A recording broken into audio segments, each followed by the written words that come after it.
Tim Petrowich here for Dateline Marion, and our guest, as normal, is Marion Head Football coach Kerry Martin. And it's always fun to talk after a win. It's even more fun to talk after an important win to keep your team alive in the playoffs. Last Saturday, a 35-22 win over Centralia, really good Centralia team, and there was some adversity involved in that game on a lot of different levels. And it started off Friday night when you got there, and both teams were ready to go, and the officials weren't there, and we, there was a lot of speculation at the time. Come to find out, they double booked themselves, and so you had to go back on Saturday. Talk about, first of all, how do you deal with going on Friday and then having to come back on Saturday, because you've kind of avoided the whole weather thing and hadn't had to reschedule a game until now. Well, it's never easy to prep your team physically and emotionally and mentally. I mean, you kind of build through the week to this moment where you feel like your team is peaked and ready to go. So here we stand on the sidelines on Friday at 6:30, 6:45, expecting to play. We built the whole week, pregame meals, given our speeches. We kind of start slow on Monday, and you build to that Friday night, kind of climax of the week, and find out there's no game. So you got to take your kids back in the locker room and then go in and tell them we're playing tomorrow at 2. And you could kind of feel, but we preach to them prior to that moment that you can't let the situation dictate to you. You've got to dictate the situation. So what we mean by that is we can't let the situation get the best of it. It's how we respond to that situation that matters most. So we gave them some historical analysis, the situation, and try to look back at history. This has happened before. We've been successful. But we have a motto. We try to say never flinch. And so no matter, it's not the adversity that happens, but how you handle it. So I think it's the kind of the things we preach during the weeks ahead, during the summer months, during the off season, that you try to then fall back on when you have one of these moments where it stinks to have to load back on a bus, drive home, and start this process over again in about 12 hours. So we just leaned on that stuff and didn't make excuses, and told them that to come back and not be ready is not an excuse. To make good decisions when you get home, get to bed, make sure you eat a decent breakfast. And the moms in our football parents organization, from the moment it was announced, were all over it, getting food ready to leave before the bus the next morning, feeding our kids, taking care of all the details, reloading our Gatorade and water. I mean, it's a long answer, but I think, Tim, it's a process that has to be in place with great help, and our kids responded just in an excellent fashion. Well, that was just the first adversity, because the second one was you come back the next day, and for various circumstances that will remain off the record, you wind up being really shorthanded on the offensive line, and just like the kids not flinching when they had to come back, you had one in particular who not only didn't flinch, but he threw the first punch and said, "Hey, coach, let me take care of that." Talk a little bit about Jack Bunting. Well, we were short some offensive linemen, very short going into the season. As the season's progressed, we talked about that. That the offensive line was not really deep. No, not much depth. We have some younger linemen coming. Our freshmen has quite a few linemen in it. Our other classes don't. And so going into the season, we've had this problem. Some of the backups are defensive linemen that really don't play much there, but they're there for an emergency. We've moved some running backs to backup linemen, and we fell short 2 more linemen for Saturday's game once the game switched. So we had Jack Bunting, who's what we call an H-back, or blocking back in our offense, also starting middle backer. He's played the line before. He said, "Coach, I got this. Let me fill in. I'll take the offensive line." And so we used the next few hours and early the next morning to get him ready. I love something he told me today. Jack told me that it wasn't just the fact that he felt like he could do it if he had to, that so many of his teammates told him they believed he was going to do a great job. And he said he really fed off that if they believe in me, I can do this. So I think the words of encouragement that came from his teammates made a huge difference. And so I think sometimes, whether it's the Tom Brady injury or a good player gets out of a game or whatever, sometimes players can raise that level of performance. Remember a couple of years ago we played Champaign Centennial and their top player, their quarterback, Jimmy Fitzgerald, went down. And all of a sudden, I think we had the lead at the time, or we were right. It was really close. And all of a sudden, every player on Centennial's team went to a different level to compensate for the loss of their leader. Sometimes it can deflate a team. Sometimes I've watched the Patriots the first few weeks of the season just raise their level and rally behind a couple of young quarterbacks. So I saw a little bit of that in our team on Saturday, that the adversity maybe forced an urgency about some of the other players, and I think kids handle it really well. I want to get back to that offensive line in just a little bit, but trying to go in progression, adversity number 3 comes in the first play from scrimmage. You know how good Javon Williams is as a Centralia quarterback, and you know he's going to try and keep the ball in his hands, and you get guys to him. You got 4 or 5 guys on him. And I saw the replays of the play. He's got guys hanging all over him, and he's able to make that little flip to the running back, Keyshawn Marshall, and Marshall goes, and it's a 68-yard touchdown on the first play from scrimmage. Yeah, the adversity just kept piling up. And from the cancellation to the O-line complications to the first play of the game. But the season's kind of been like that.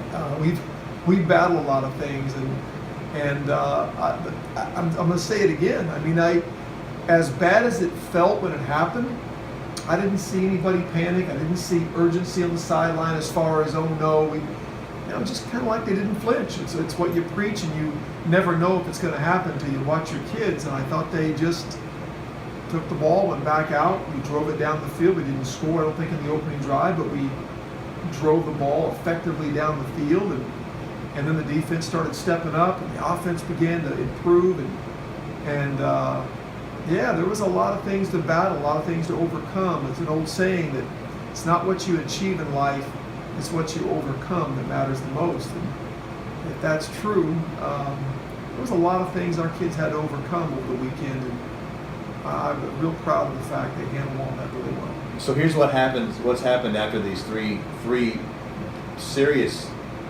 situations that happened to your team is over the next 3.5 quarters you outscore a very good Centralia team 35-8 over the next 3.5 quarters. Their last touchdown came with about 4 minutes to go in the game, and that created the final score. But do you expect?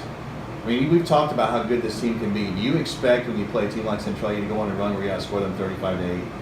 Not really. In your mind as a coach, every coach is different. This is just speaking from my side of it.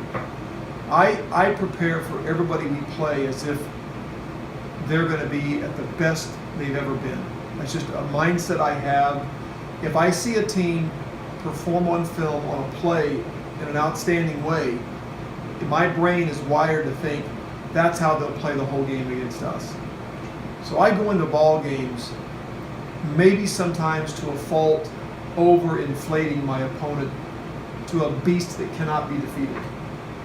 I tend to coach better that way than I do thinking, in a confident fashion, they're good, but we're better. But having said that, I believe we're going to win. I believe we're going to win, but I still believe we're going to have to beat them at their best. Does that make sense? So I feel confident in our kids winning the game, and I told my kids I was very confident in us winning the game, even Saturday morning, even before kickoff, even after that first play from scrimmage. I don't always know why. I mean, I'm always confident, but I was very confident. And there was a monster in front of us. The Centralia team has been a good team, and they had only lost one game, and that was to Althoff. So I don't know. I guess there's something about in the preparation that this was going to be a big obstacle overcoming. But no, I would not have expected to go 35-8. I figured if we win the ball game, it would be right down to the wire. But our kids just kept playing, and I saw kids doing things on Saturday consistently. I saw kids doing things Saturday that I had not seen them do that well all year, so that's a good sign. We go back to the offensive line a little bit because this played a big role in the fact that you ran for more than 250 yards, I think about 270 yards in the game. Of course, you can talk about the game that Xavier Cambrick had. He had 201 yards rushing on 18 carries, 3 touchdowns. But you go back and look, and a lot of that was in that tight offense, and that's where, because he wasn't going around the outside, he was going through holes in the line. That's where the offensive line really stepped up, even being shorthanded. They did, and had by far their best game. And then I got to give some credit to Malcolm Berry, Adolph Paulson, Jaden Lacey, Kyle Hughes. Monster game blocking for the running backs. Caden Hilliard had several nice runs for us. And I was going to get to that because we saw what X did and the patience he showed behind the blockers to wait for the plays to develop. And that's starting to rub off now on Caden, who is 100 miles an hour all the time. And sometimes it's better to be 75 or 80 for a couple of seconds until that hole develops. Yeah, they call it slow to be fast. And that's hard. Caden is you're right, is 100 mile an hour all the time, and sometimes you've got to be a little slower to be faster. And what that means is you got to be patient, and then have that burst when the play. Let your lineman get there. Let's see where the hole develops, and there's a knack for that. It doesn't mean you're tippy-toe. It doesn't mean you're passive. It just means you got to be patient, and you got to see. And he's getting better and better, and I have a lot of confidence in him. He had some nice runs on a couple of our drives, and so we need both of those guys to be able to be successful and give X a break, and because he's playing defense, and Caden had a good game. And Jake Schmidt continues to do really good things for us, protecting the ball, making key throws, some really good throws. We opened up the offense quite a bit in the first half and ran some spread stuff, and we had a lot of success with it, getting the ball to Ben McLaughlin and Jaden and Hunter Milligan, and spreading the ball around to a lot of guys. And he threw a couple of nice long balls to Jaden and to Hunter. So it's just good to see so many kids getting involved, being able to be physical up front, to be able to use some clock. The best weapon we had in the games, putting drives together and keeping him off the field, keeping Javon off the field, because if he's on the field, he'll find a way to get his team in the end zone. And so by occupying much of the third quarter and keeping him on the sideline is a huge thing. The other thing, you talked about some of these other players, and you also touched on, and we talked about this Saturday, putting some long drives together and getting 2 scores ahead and things like that. Some plays that stood out that don't stand out because they're not scoring plays, but 2 in particular that stuck out in my mind were the only 2 runs that Kyle Hughes had, both on the direct snap play. One's a big 4th down to get a first down. Yeah. The other one is 3rd and 4, and he gets 4 yards and a foot to get the first down. Yeah. 2 big plays to keep drives going. You're right. I mean, those are those hidden plays that help you win ball games, that people look at an interception or a fumble or a big catch, or they'll look at a call made by an official. But sometimes it's other plays. And like you said, we had 4th and 3, I think, and we ran a direct snap wedge to Kyle. Their tackles were in a split set, which means they were wide on the guards, and there was a natural lane. And Michael Cantrell, our center, done an awesome job all year, made a great snap to Kyle, and Kyle is quick off the ball and made a nice run for a big first down, getting out of 12. 8 or 9, 10 yards, something. It was a good game, run. yeah. And then to come back to that later and get another big first down, and he's a good football player, plays defense, starts on offense, he catches the ball, he can run inside. I mean, he's a weapon, and having a great year for us. So yeah, I was real proud of him. But you're right, those are big plays that kind of get forgotten, but when you're trying to continue drives and get first downs and use the clock and keep pushing the ball towards the red zone, that was big. We're going to change focus now and talk about this week, and of course it's another week with something attached to it. It's homecoming, right? It's senior night, right? And then to top it all off, it's your big rival Carbondale. So 3 things to make this game extra special motivation for Friday night. Plus, you got to win to stay in the playoff chase. Boy, yeah. I mean, there's so many things to play for. You don't want to lose your homecoming. It's your senior's last game at home, possibly. At least on the schedule it is. Like you said, it's a rival game, and it's a playoff game again. I mean, I couldn't put more emphasis on a game than we've got right here, and we just have to continue doing what we did last week, and that's show improvement, get better. Carbondale's better than last year. They've got some very talented kids. They've got a great coach who's building a program there, and they'll play well for us. I mean, it's a rival game, and they gave us a tough game last year, especially in the first half, before we kind of broke it open. So we expect the same thing. We expect their best, as you know I do. I've watched them on film pretty extensively, and so we gotta bring our A game, and we can't take any steps back. Well, and one of the things that Brian Lee's mentioned several times is he sees the improvement in his team, and his team sees that improvement, and they're gaining confidence from that. They've got a nice win under their belt with Murfreesboro in the opening week. They put up 71 points a couple weeks ago against, or maybe 76 points, I think it was, against Mount Vernon. So we know they can score. So yeah, all the phases of the game have to be ready for the Wildcats. Yeah, I mean, it's what you expect, and I know he'll continue building a winner there, and he's got a track record of that. And so we've got to battle the homecoming activities and enjoy those, and let those be a motivator for us and not a distraction. So yeah, I mean, I think we've always tried to use homecoming as a motivation. Let our kids participate, but know to come to practice. And you got to throw that switch and get focused again, and continue to get their rest and their hydration, and all that stuff's important. But coaches worry about homecoming a little bit, you know. Oh, I'm sure. It's but most of all, at least as a reminder constantly about a big ball game coming up. We always tell them that's our job. Some people build floats, and some people do this, and that. Our job is to win the football game. And you know, you can look at Carbondale and say, well, they're 2-5. And, you know, they've lost some big games to teams like Cahokia, Althoff, Centralia. But you know, the Wildcats are just 3-4 right now. So there's only a game that separates the two of you in the overall standings. You know, the conference is a little different. So they're right there, and you just have to be really careful with them. Yeah, you do. We have a motto, but it's not who you play, it's how you play, and we try to remind the kids that it shouldn't matter who takes the field, whether they're 7-0 or 2-5 or whatever the record. It shouldn't change the way you play, and hopefully, if we've got to continue to get better.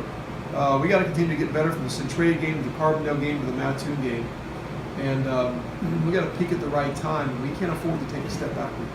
Health-wise, is the team in pretty good shape?